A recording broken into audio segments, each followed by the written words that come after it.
Eu me chamo Antônio, e o que eu vou contar aqui pode até parecer improvável, mas eu vi com meus próprios olhos. Acompanhei cada detalhe.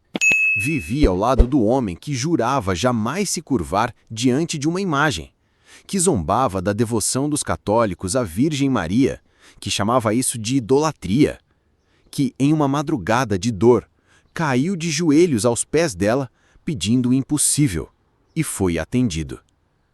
Conheci o pastor Elias ainda moço, nos tempos em que a gente pregava lado a lado nas praças e feiras, carregando a Bíblia como espada e o orgulho como escudo. Ele era eloquente, firme, convicto, e tinha uma força nas palavras que impressionava até quem não acreditava em nada. A verdade é que Elias foi, por muitos anos, meu exemplo de fé. Um líder respeitado, pastor de uma igreja evangélica com mais de 200 membros, todos fiéis à sua doutrina rígida, onde não se permitia nenhuma cruz na parede, muito menos o nome de Maria nos lábios. Lembro bem de como ele falava da Virgem. Foi uma mulher como outra qualquer, foi usada por Deus e só. Não merece adoração, nem reza, nem altar. E quando alguém tentava rebater, ele abria a Bíblia com autoridade, citava versículos com a voz firme e encerrava qualquer discussão.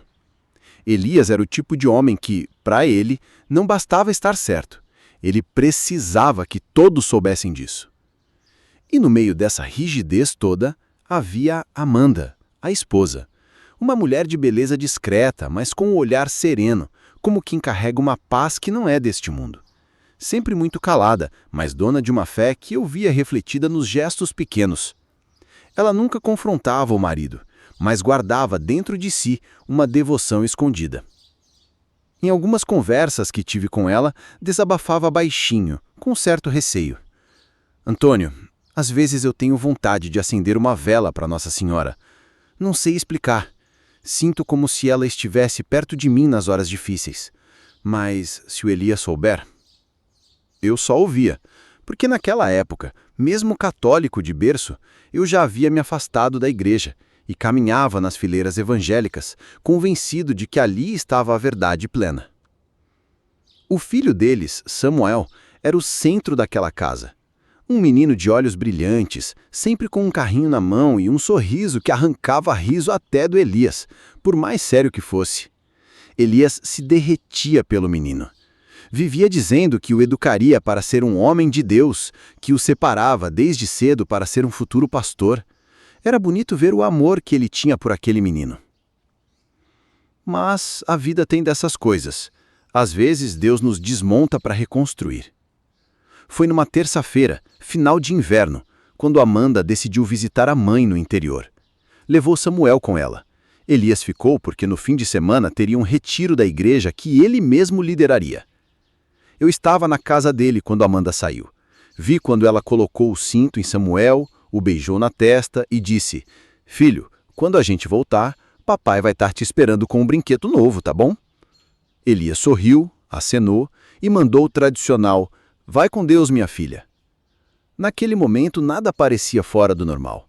Mas, às vezes, a eternidade começa em um instante que a gente nem nota. Horas depois, meu telefone tocou. Era um número desconhecido. Atendi e era uma voz trêmula, dizendo que o carro de Amanda havia se envolvido em um acidente na BR-277. Um caminhão desgovernado atingiu o carro dela em cheio. O veículo capotou, saiu da pista e caiu numa ribanceira. A mulher do telefone disse que os bombeiros estavam no local, mas que o estado do carro era catastrófico. Não sabiam ainda se havia sobreviventes. Corri até a casa do Elias, ele já estava com o celular na mão, branco como papel. Eu nunca vi aquele homem tremer, mas ali ele parecia uma criança perdida. Não falava, não chorava, só tremia. Fomos juntos até o local do acidente, mas a área estava isolada. Os bombeiros mal conseguiam se aproximar. O carro, meu Deus, eu não tenho palavras, era só um monte de ferro retorcido. Não dava para ver banco, nem roda, nem nada que lembrasse um automóvel. E o mais angustiante, ninguém sabia dizer se Amanda e Samuel estavam ali dentro. Não tinham conseguido remover nada, só viam sangue e aço. Lembro que Elias se afastou e caiu de joelhos na beira da estrada. Começou a orar.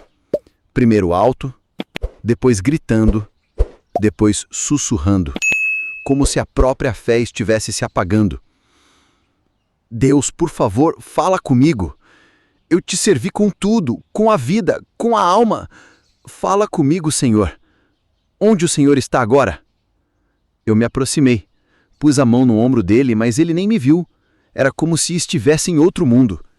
E foi ali, no meio do desespero, que o homem mais orgulhoso que eu conheci começou a perder a guerra contra o próprio silêncio.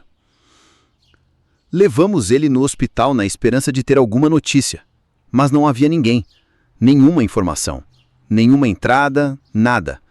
Era como se Amanda e Samuel tivessem desaparecido. Naquela noite, Elias não pregou, não orou, não dormiu. Só olhava para o nada. E eu fiquei ali com ele, porque sabia que algo estava prestes a acontecer. E aconteceu. Mas o que ninguém imaginava era que quando Deus decidiu responder, ele usaria justamente aquela que Elias passou a vida negando, a Mãe do Céu. E foi nesse ponto que a fé de Elias se quebrou e a dele e a minha começaram de novo. Desde que conheci Elias, lá na nossa juventude, pude perceber que ele era um homem de convicções firmes.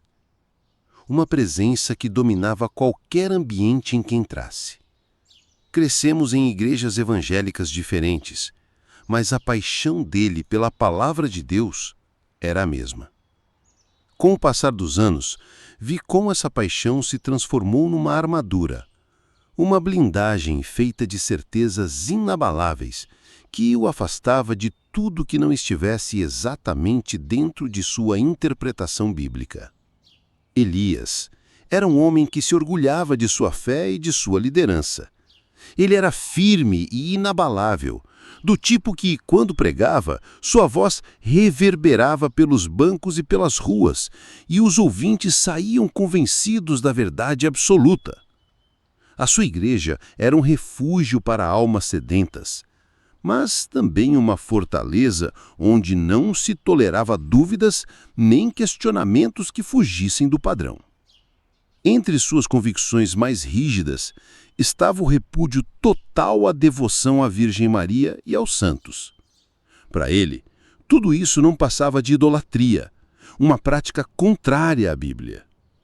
Quantas vezes em seus sermões ele alertava a congregação contra a idolatria disfarçada, falando de imagens, de orações para os santos e de virgens que, para ele, nada tinham de especial.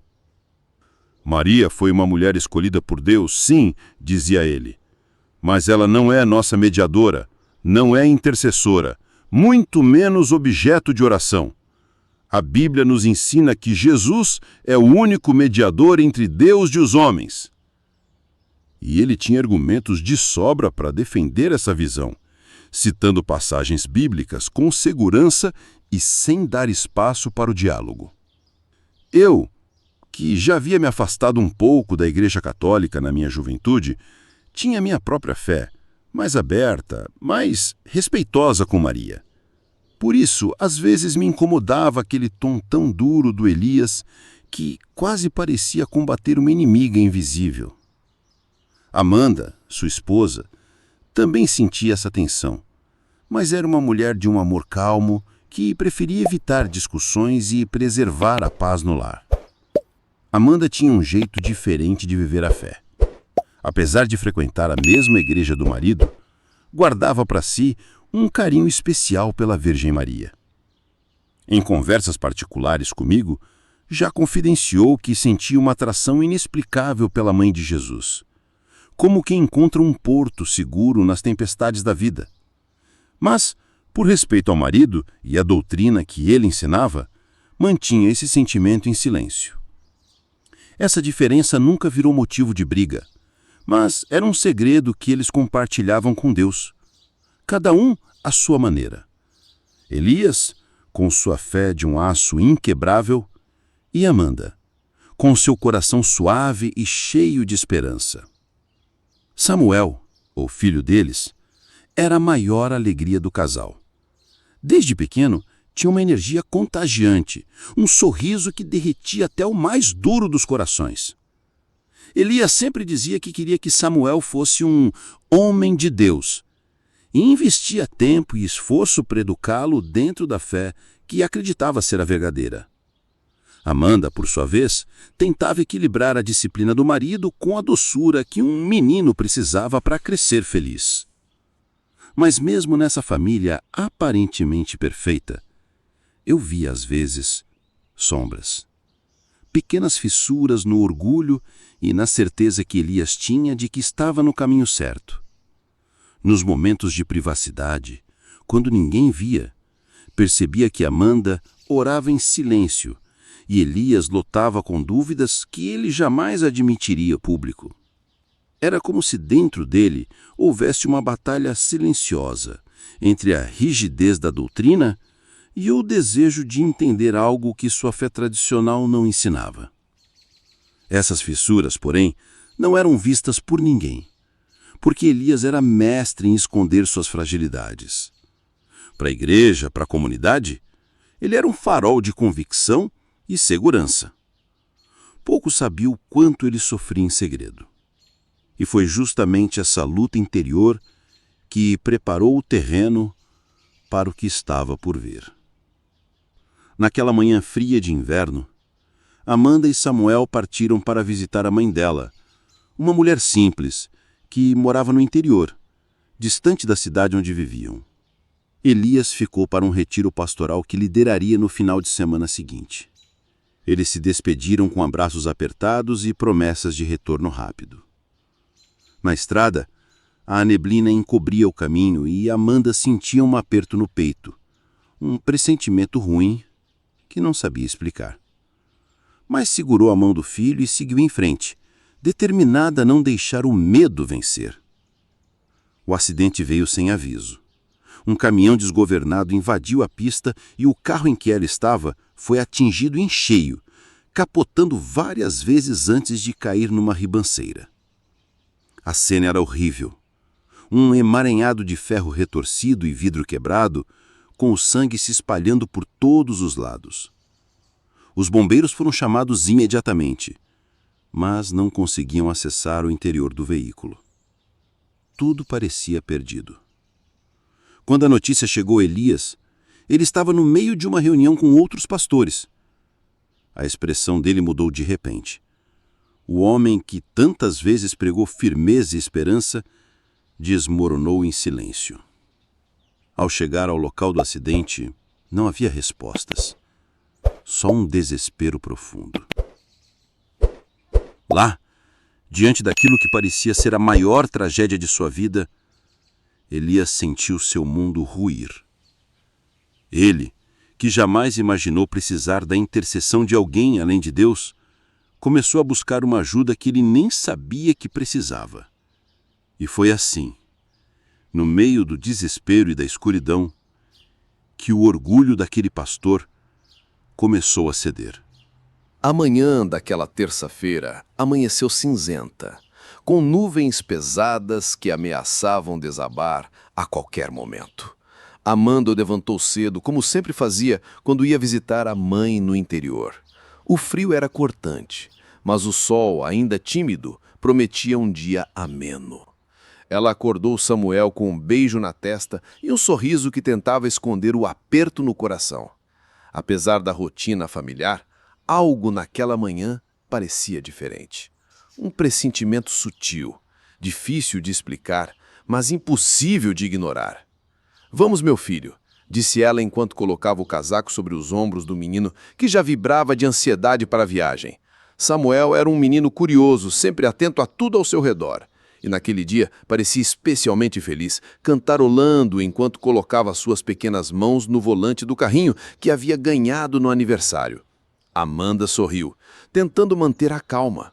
Ela sabia que Elias ficaria preocupado, como sempre ficava, e queria transmitir segurança para ele e para o filho. Na casa, Elias estava absorto nos preparativos para o retiro da igreja, revisando anotações e organizando palestras. Não via a hora de reunir os irmãos para aquela experiência que considerava fundamental para fortalecer a fé da comunidade. Antes de saírem, Amanda e Elias trocaram olhares e palavras rápidas. Elias beijou a esposa com um misto de amor e preocupação, prometendo que ficaria em oração enquanto eles estivessem fora. Quando o carro iniciou a viagem, Amanda sentiu uma mistura de alegria e ansiedade. O caminho que levava até a casa da mãe era conhecido, mas ela preferia sempre ter a atenção redobrada, principalmente com Samuel no banco de trás. O rádio tocava músicas suaves, enquanto a neblina aos poucos se dissipava, revelando a paisagem verde do interior. No entanto, pouco antes de chegar a um trecho mais sinuoso da rodovia, o cenário mudou abruptamente. Um caminhão desgovernado surgiu vindo na direção contrária, ultrapassando veículos de forma perigosa. Amanda percebeu tarde demais e tentou desviar, mas não conseguiu evitar a colisão frontal. O impacto foi brutal. O carro capotou várias vezes, batendo com violência em pedras e árvores, até parar numa ribanceira, completamente destruído. Os vidros estilhaçados, o metal retorcido, os bancos amassados, tudo dava a impressão de uma cena de filme, mas para quem estava lá, era a mais cruel realidade. Motoristas que passavam pelo local acionaram os bombeiros imediatamente. A equipe chegou rapidamente, mas enfrentou dificuldades para acessar o interior do veículo. A estrutura estava tão esmagada que parecia impossível encontrar sobreviventes. O silêncio pesado tomou conta do local, enquanto todos esperavam por notícias. Bem longe dali, Elias recebeu a notícia. O choque foi imediato. Ele largou tudo sem hesitar e saiu em disparada para o hospital mais próximo. O caminho parecia interminável, com cada minuto aumentando a angústia que apertava seu peito. No hospital, a falta de informações alimentava o desespero. Os médicos e bombeiros não conseguiam confirmar a situação de Amanda e Samuel. As poucas palavras que chegavam só aumentavam o sofrimento. O carro está destruído. Não sabemos se eles sobreviveram. Elias se viu num abismo de dor e incerteza, orando como nunca antes. Mas naquele momento, o silêncio de Deus parecia esmagador. O silêncio. Nunca imaginei que o silêncio pudesse doer tanto. Quando vi Elias sentado no banco de madeira do hospital, com os olhos fixos num ponto qualquer, percebi que aquele homem não era mais o mesmo. Ele não falava, não chorava, não perguntava nada. Apenas respirava, como se a cada inspiração fosse um esforço, uma agonia lenta. Eu, Antônio, seu amigo há mais de 30 anos, nunca o tinha visto assim. Lembro que quando nos tornamos pregadores, ainda jovens, Elias costumava dizer que a fé era como um escudo contra todas as dores da vida. Ele citava sempre Efésios: tomai o escudo da fé, com o qual podereis apagar todos os dardos inflamados do maligno. Ele repetia isso com uma convicção que me dava inveja. Mas naquela noite não havia escudo. Só havia um homem nu diante da tragédia. Desde o acidente, ninguém sabia informar ao certo o que havia acontecido com Amanda e Samuel. Os bombeiros afirmaram que o carro estava praticamente irrecuperável, esmagado por todos os lados, preso numa ribanceira, e que ainda não tinham conseguido abrir uma passagem segura para alcançar os ocupantes. Pela posição do carro e o estado da lataria, era improvável encontrar sobreviventes. Quando a médica plantonista disse isso para Elias, ele apenas assentiu com a cabeça. Não reagiu. Eu me aproximei e perguntei: Elias, você ouviu? Ele não respondeu. Os olhos dele estavam ali, mas era como se ele estivesse em outro tempo, em outro lugar. Talvez tentando voltar na memória aquela manhã, ao último beijo em Amanda, ao último abraço em Samuel. Talvez pensando se havia dito que os amava, ou se, como sempre, havia apenas se despedido com um vai com Deus. Sentei ao lado dele e ficamos em silêncio. E por mais estranho que pareça, eu sabia que aquele silêncio era necessário. Às vezes, a presença fala mais do que qualquer palavra. Horas se passaram. Os médicos nada diziam. Os bombeiros voltaram à cena do acidente para continuar os trabalhos. E nós, ali, sentados num hospital gelado, esperando um milagre ou uma sentença. Foi só por volta das 3 da madrugada que Elias finalmente abriu a boca. Mas não foi comigo. Ele olhou para cima, com os olhos marejados, e disse num tom de sussurro que só eu, sentado ao lado, conseguia ouvir.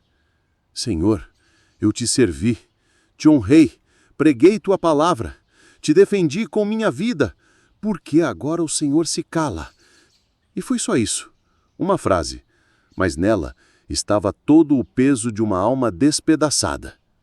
Ele se levantou, andou até o bebedouro e ficou lá parado, os ombros caídos, as mãos trêmulas, a testa encostada na parede fria. Quando voltei a me aproximar, Elias virou-se devagar e, com uma expressão que jamais vou esquecer, perguntou: Antônio, você já sentiu Deus te ignorar? Aquilo me cortou por dentro. Eu também era crente, sabia o que era o silêncio de Deus, mas nunca tinha visto alguém tão mergulhado nesse abismo como Elias estava naquela madrugada. Respirei fundo e respondi: já, Elias, e foi quando mais precisei dele. Ele assentiu com a cabeça, como quem não encontra consolo nem mesmo nas palavras do amigo. Minutos depois, uma enfermeira passou pelo corredor e, vendo o estado dele, sugeriu que descansasse um pouco. Havia uma capela pequena, do outro lado do hospital, onde muitos acompanhantes iam para rezar.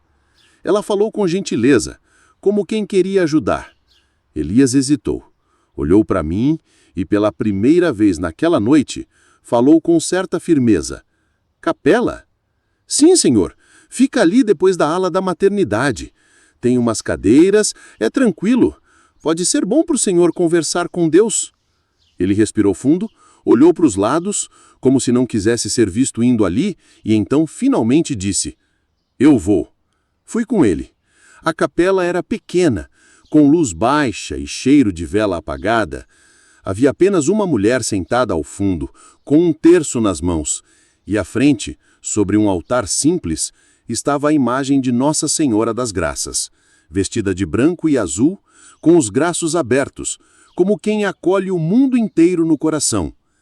Elias parou na porta. Ficou estático por um instante. Eu sabia o que passava na cabeça dele. Aquele homem havia passado décadas pregando contra qualquer imagem de Maria.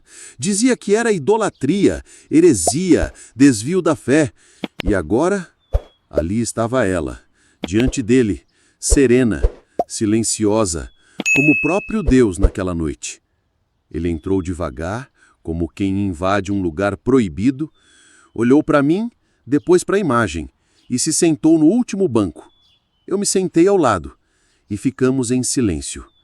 A mulher que rezava no canto se levantou, passou por nós, nos olhou com doçura e, antes de sair, se aproximou de Elias, pôs a mão no ombro dele e disse com voz frágil, mas firme: se você quer sua família de volta, peça à mãe. Ela nunca recusa o clamor de um pai. E saiu, sem mais palavras, sem se identificar. Elias ficou paralisado. Depois, com os olhos cheios de água, caiu de joelhos no chão de madeira da capela, sem se importar com mais nada. Ali, naquele instante, o orgulho de uma vida inteira se quebrou. Não houve teologia, doutrina, pregação ou debate. Só houve dor. E da dor, brotou a súplica. Maria, eu nunca acreditei em você. Sempre achei que era bobagem, mentira. Mas agora eu não tenho mais nada.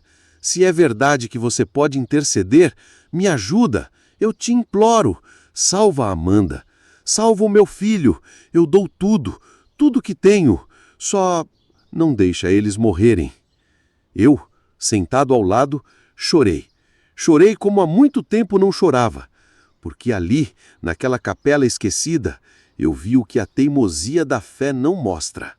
Que o coração de um pai, diante da dor, é capaz de enxergar aquilo que a rigidez religiosa não deixa ver.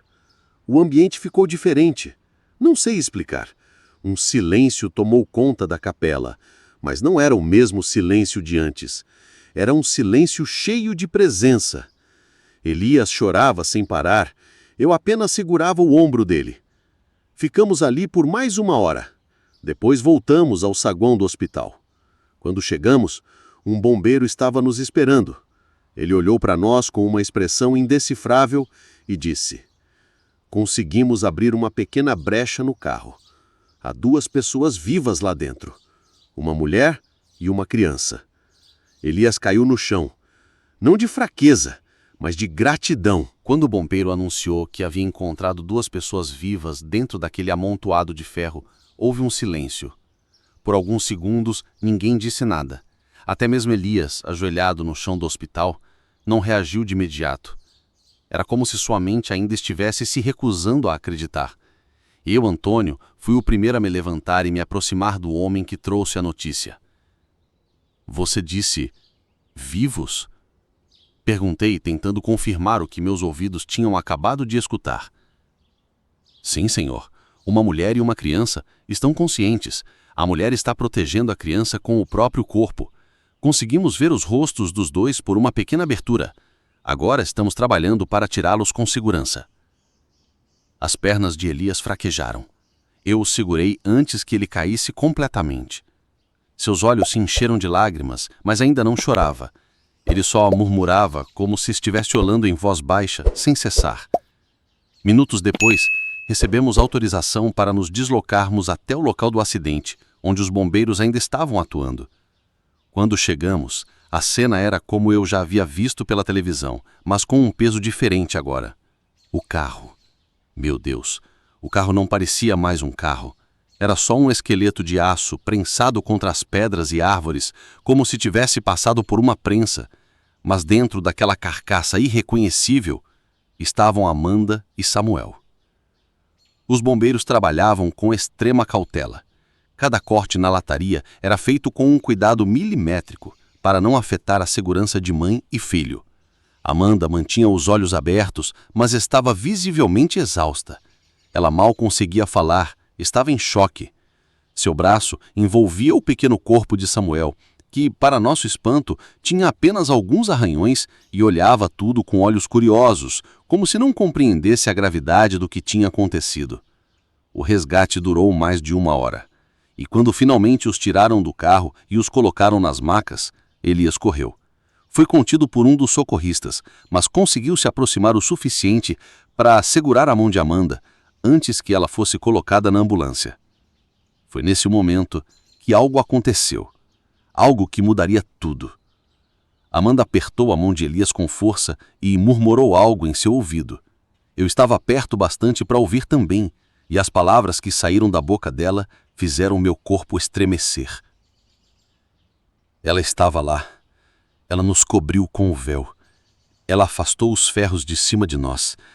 Ela nos salvou. Elias ficou paralisado. Seus olhos se arregalaram. Amanda tentava manter a consciência, mas o cansaço era maior. Ainda assim, continuou. Era uma mulher de roupa azul e branca. Ela disse que não ia nos deixar morrer e que você ia entender depois. Elias, ela me protegeu. Ela protegeu Samuel. E então apagou. Caiu num sono profundo enquanto era levada às pressas para o hospital. Elias não disse nada, apenas olhou para mim. E naquele olhar estava tudo: medo, assombro, fé, ruína, esperança. Era como se naquele momento tudo o que ele acreditava tivesse desmoronado e, ao mesmo tempo, algo novo estivesse nascendo. Voltamos para o hospital. Amanda se recuperou rapidamente. Samuel também. Os médicos ficaram espantados. Disseram que, pelo estado do carro, aquilo era inexplicável. Um deles, inclusive, comentou conosco: "Se me dissessem que um anjo segurou as ferragens para proteger os 2, eu acreditaria, porque não há outra explicação." Amanda estava fraca, mas firme. Quando voltou a falar com clareza, repetiu o que tinha dito a Elias. Contou que, no momento do impacto, tudo ficou escuro e que ela sentiu o carro girar e bater. E então, silêncio. E quando abriu os olhos, havia um brilho ao lado dela. Uma luz branca e azul. Uma mulher com um véu que a olhou nos olhos e disse: Eu estou aqui. Você não está sozinha. Seu filho está protegido. Ele ainda tem uma missão. Seu marido também. E quando ele voltar para mim, tudo fará sentido. Amanda disse que sentiu paz e depois apagou. Elias ouviu tudo em silêncio. Não disse uma palavra, mas depois daquele relato, nunca mais foi o mesmo. As horas que se seguiram ao resgate foram cercadas de comoção, mas também de um estranho silêncio respeitoso no hospital. Os médicos falavam pouco. Os enfermeiros trocavam olhares. Ninguém compreendia. O carro de Amanda e Samuel havia sido praticamente esmagado por toneladas de metal, pedras e árvore. Pela lógica humana, não haveria chance de ninguém sair vivo daquela massa de ferro. Mas ali estavam, eles, vivos, conscientes e, pasmem, sem fraturas graves. Os médicos falaram com Elias e comigo numa sala reservada. O cirurgião-chefe, um homem que se dizia ateu, parecia abalado. Ele mostrava as fotos do resgate, as imagens internas do veículo, apontava para as colunas do carro, para o teto que havia cedido quase até o nível dos bancos, e dizia: Olhem nisso, não tinha espaço para respirar aí dentro. Esse menino, apontou para Samuel, devia ter morrido na hora. E a mãe, com esse braço nessa posição, deve ter segurado as ferragens como o corpo. Mas o mais impressionante, nenhuma vértebra lesionada, nenhum órgão afetado. Eu nunca vi algo assim. Elias não disse nada, apenas abaixou a cabeça. Eu, sentado ao lado, estava paralisado. Sabíamos, ali não havia lógica, havia milagre. Nos dias seguintes, a notícia se espalhou. A cidade inteira ficou sabendo do acidente e também da sobrevivência que contrariava toda a razão. No começo ninguém mencionava a mulher de azul e branco. Era algo sagrado demais. Amanda ainda se recuperava, mas estava lúcida. Quando alguém perguntava o que aconteceu, ela apenas sorria e dizia: A Mãe do Céu nos protegeu. Elias ouvia dizer isso sem interromper. Ele não dizia amém, mas também não negava. Havia algo se quebrando por dentro, ou, quem sabe, se reconstruindo. Porém, o silêncio não duraria muito. Logo os membros da igreja começaram a visitá-lo. Alguns vieram apenas para orar, agradecer a Deus. Outros estavam incomodados. Pastor, é verdade que a irmã Amanda falou de uma aparição? Perguntou uma irmã mais velha com as mãos juntas e os olhos semicerrados. É verdade, irmã, respondeu Elias. E disse que foi Maria? Ele fez uma pausa e respondeu. Foi o que ela viu. A mulher franziu o rosto. Mas o senhor não acha que isso é influência do catolicismo? Talvez um delírio? Elias não respondeu. Apenas se levantou e saiu da sala. A mesma cena se repetiu várias vezes. Gente da congregação querendo que ele desmentisse, ou pelo menos relativizasse o que a esposa tinha dito. Mas Elias não mentia. Nem confirmava, nem negava. Apenas dizia: Eu vi minha esposa e meu filho vivos, e eu sei quem respondeu à minha oração. Alguns começaram a cochichar. Outros ameaçaram deixar a igreja. E não demorou para que os outros pastores da denominação o chamassem para uma conversa doutrinária. Eu fui com ele. Sentamos numa mesa cercada por homens que um dia o admiravam, mas que agora o olhavam com desconfiança. Pastor Elias, com todo respeito, disse o presidente da convenção, o senhor sempre foi firme na sã doutrina, sempre combateu as heresias, mas esse episódio está confundido os irmãos. O senhor precisa se posicionar. Elias respirou fundo, cruzou os braços sobre a mesa e disse: Eu não sei o que esperam que eu diga. Eu vi minha esposa e meu filho vivos, e eu sei quem respondeu à minha oração. Alguns começaram a cochichar. Outros ameaçaram deixar a igreja. E não demorou para que os outros pastores da denominação o chamassem para uma conversa doutrinária. Eu fui com ele. Sentamos numa mesa cercada por homens que um dia o admiravam, mas que agora o olhavam com desconfiança. Pastor Elias, com todo respeito, disse um pastor mais jovem. Mas Elias, foi Maria mesmo? Foi uma aparição? Ele olhou nos olhos do rapaz e respondeu com firmeza. Eu não vi com meus olhos, mas senti no coração. E minha esposa viu. Meu filho também diz que viu uma mulher de roupa brilhante segurando as ferragens. E, sinceramente, eu não preciso que me provem mais nada. A partir dali, o afastamento foi inevitável. Primeiro, uma suspensão temporária das atividades na igreja. Depois, a substituição dele como pastor titular. Por fim, a recomendação de que se afastasse para discernimento espiritual. Elias aceitou tudo em silêncio. Mas o que poderia ter sido uma ruína virou renascimento. Nunca é fácil para um homem admitir que esteve errado, mas para um pastor é quase impossível. Elias passou os primeiros dias após seu afastamento da igreja em silêncio. Ele mal saía do quarto. Sentava-se à beira da cama com a Bíblia no colo, mas não lia. Apenas passava os dedos pelas páginas como quem busca algo que já não reconhece. A casa, antes cheia de irmãos da igreja, havia se esvaziado. O telefone, que antes tocava a cada meia hora com pedidos de oração, agora permanecia mudo. Era como se todos os anos de ministério tivessem evaporado, sumido com o vento. Amanda, ainda em recuperação, era quem segurava tudo em pé. A mulher que um dia andava na sombra do marido, agora se tornava a rocha firme sobre a qual ele poderia descansar. Ela não exigia explicações, não cobrava mudanças, apenas orava, e cuidava, e amava. Uma tarde, encontrei Elias sentado na varanda, olhando fixamente para uma pequena imagem de Nossa Senhora que alguém havia deixado na porta da casa, como um presente anônimo. Era uma daquelas imagens simples, de gesso, com um manto azul e as mãos estendidas.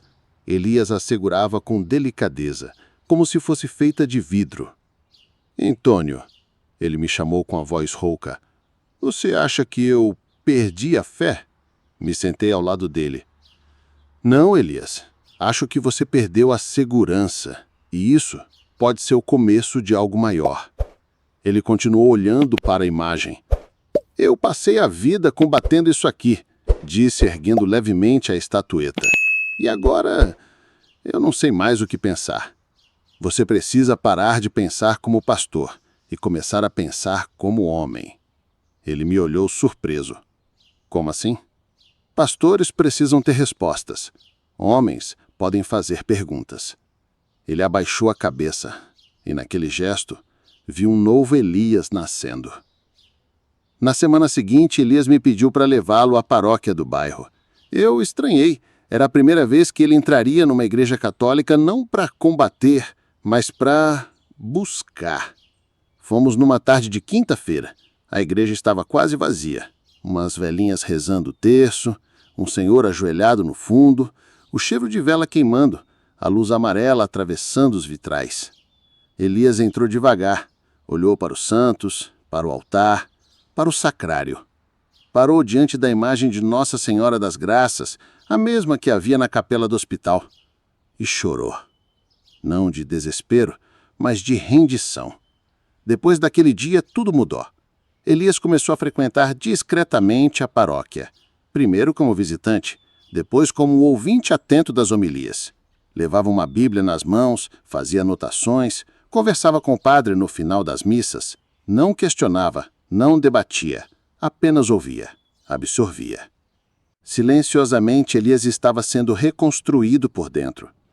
Amanda o acompanhava e Samuel, mesmo pequeno, também gostava da missa, especialmente de acender velas diante da imagem da Senhora do Vestido Bonito, como ele dizia. Um dia após a missa, Elias me puxou pelo braço e disse: Antônio, pela primeira vez, eu sinto que estou conhecendo Jesus de novo, e ele tem o rosto de uma mãe. Essa frase ficou ecoando na minha alma por muito tempo. Naquela mesma semana, Elias procurou o padre da paróquia e pediu catequese. Disse que não queria apenas frequentar, queria entender, mergulhar, viver. O padre, homem sereno e sábio, acolheu com alegria, mas também com discernimento. Você vem ferido, Elias. Não tenha pressa. A fé católica não é apenas doutrina, é caminho, e todo caminho começa pelo coração.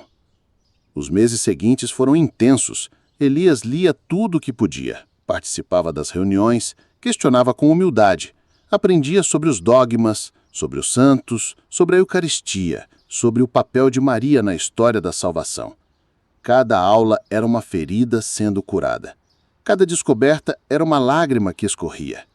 E o mais bonito, ele não perdia sua paixão por Jesus, ao contrário, ela se intensificava. Mas agora esse Jesus não era mais uma figura isolada no trono. Era o Filho que se fez homem por meio de uma mulher, um Deus que escolheu nascer do ventre de Maria, viver numa família, caminhar entre nós, e que agora o chamava para amar com a mesma ternura. No final daquele ano, Elias foi recebido na Igreja Católica com todas as bênçãos. A celebração foi simples, mas carregada de emoção. Amanda ao seu lado, Samuel no colo, e eu, lá no fundo da igreja, chorando como uma criança. Na homilia, o padre disse: "Hoje, um filho retorna ao seio da mãe, e com ele um novo tempo começa, porque onde há uma mãe que intercede, há sempre uma ressurreição esperando para acontecer." Elias recebeu a Eucaristia com as mãos trêmulas. Depois se ajoelhou e, com o rosto banhado de lágrimas, olhou para o altar e murmurou: "Obrigado, mãe." A transformação de Elias não foi apenas interior. Ela transbordou para todos os aspectos de sua vida. Aquele homem, que por décadas pregou com um fervor quase inabalável, agora se movia com uma paz que irradiava, como se tivesse encontrado um novo fôlego, uma nova essência. E era isso mesmo. As primeiras semanas após sua entrada formal na Igreja Católica foram um misto de descobertas e provações. Para Elias, o que antes parecia apenas doutrina, agora era um convite à intimidade. Ele passava horas lendo os escritos dos santos, especialmente de São Luís Maria Grignion de Montfort, cuja devoção à Virgem Maria lhe tocava profundamente. Aquela mãe de Jesus, tantas vezes rejeitada, agora se tornava o centro de sua espiritualidade. Elias não buscava agora a liderança ou o aplauso. Seu desejo era servir, ser instrumento de paz e reconciliação. Aos poucos ele começou a partilhar sua história, não mais como um pastor evangélico que combatia a idolatria, mas como um homem quebrado que encontrou no coração materno de Maria um refúgio para sua alma. Mas a mudança não foi sem custo. Alguns antigos amigos e membros de sua antiga igreja não aceitaram sua conversão. A rejeição foi dura e imediata. Elias passou a receber mensagens, visitas e até ameaças veladas. Muitos o viam como um traidor da fé, um apóstata. A família de Elias, alguns parentes mais conservadores, chegaram a romper contato. Entretanto, no meio deste isolamento, milagres começaram a surgir ao redor dele, pequenos sinais que não podiam ser ignorados. Uma mulher que há anos sofria com dores crônicas na coluna se aproximou dele numa missa e pediu oração.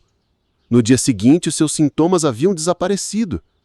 Um menino diagnosticado com uma grave enfermidade respiratória teve uma melhora inexplicável após receber uma medalha milagrosa que Elias lhe entregara. Esses testemunhos corriam de boca em boca. E embora Elias nunca os buscasse ou divulgasse, eles se multiplicavam. Eu, Antônio, presenciei muitos desses momentos. Vi o olhar de incredulidade de médicos diante de curas, ouvi o chorro de mães agradecidas e senti o coração de Elias pulsar com a alegria simples daqueles frutos. Sua evangelização agora não era feita com sermões inflamados, mas com testemunhos silenciosos, orações e gestos de amor. Certa vez, em uma pequena reunião de oração, Elias compartilhou comigo: "Sabe, Antônio, não há nada mais poderoso do que reconhecer a mão de Maria em nossa vida.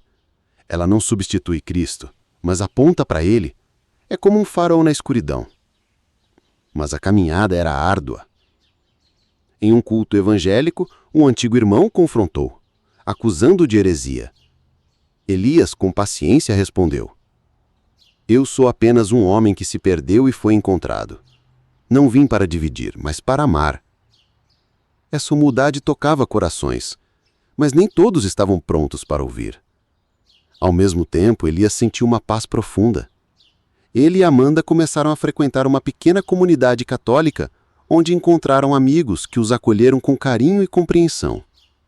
Samuel, o menino que quase morreu naquele acidente, crescia feliz e saudável e, apesar da pouca idade, já demonstrava uma fé especial, recitando orações e demonstrando uma devoção singela à Virgem Maria. Eu, que fui testemunha de tudo, também senti minha fé crescer. A amizade com Elias me aproximou de Deus de uma forma que eu nunca imaginei. Desde aquele acidente que quase levou Amanda e Samuel, até hoje, a vida de Elias é marcada por um testemunho vivo de fé, esperança e conversão. Não mais um pastor que rejeitava a Virgem, mas um homem completamente renovado, que encontrou na Mãe de Deus um refúgio seguro e uma força inabalável. A partir do momento em que ele abriu o coração para Maria, sua missão mudou profundamente. Elias não queria mais apenas pregar, mas viver o Evangelho em sua plenitude, acolhido a todos, sem distinção, especialmente aqueles que se sentiam perdidos ou excluídos. Eu, Antônio, vejo isso de perto.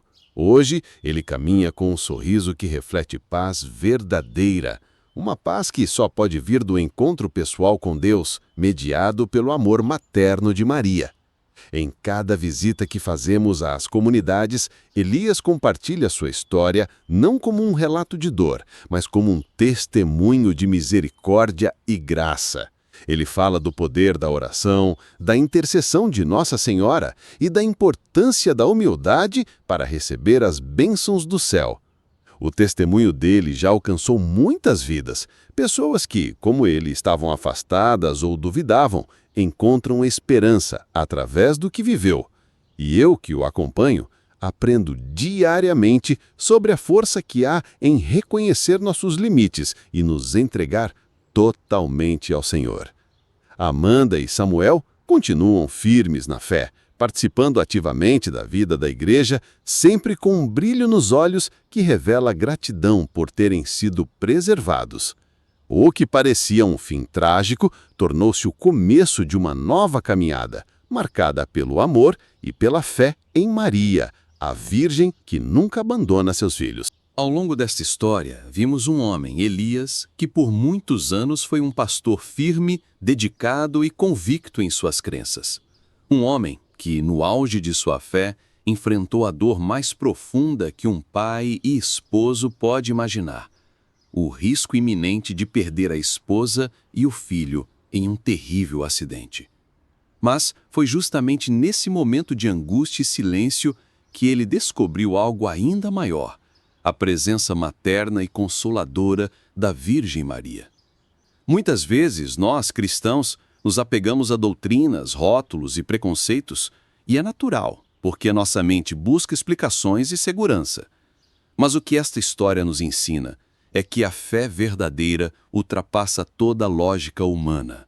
Ela nos leva a uma entrega completa, humilde e confiante, mesmo quando não entendemos o porquê do sofrimento. Elias nos mostra que, quando tudo parece perdido, é possível encontrar uma luz, uma mãe que não abandona seus filhos, uma intercessora poderosa junto a Deus, essa Virgem que protege, ampara e conduz cada um de nós em nossas batalhas diárias. Se você está passando por momentos difíceis, sinta-se acolhido nesta história. Saiba que a oração tem poder e que, mesmo quando o silêncio parece ensurdecedor, Deus está ouvindo. Talvez a resposta venha de onde menos se espera, através de gestos simples e da intercessão amorosa de Maria. Não feche seu coração, abra-se para o milagre da fé, peça ajuda, entregue seus medos, confie na força daquela que é mãe de todos nós. E para você que acompanha o canal Evangeliza Comigo, fique atento. No próximo vídeo, trarei uma história tão surpreendente quanto essa. Não perca!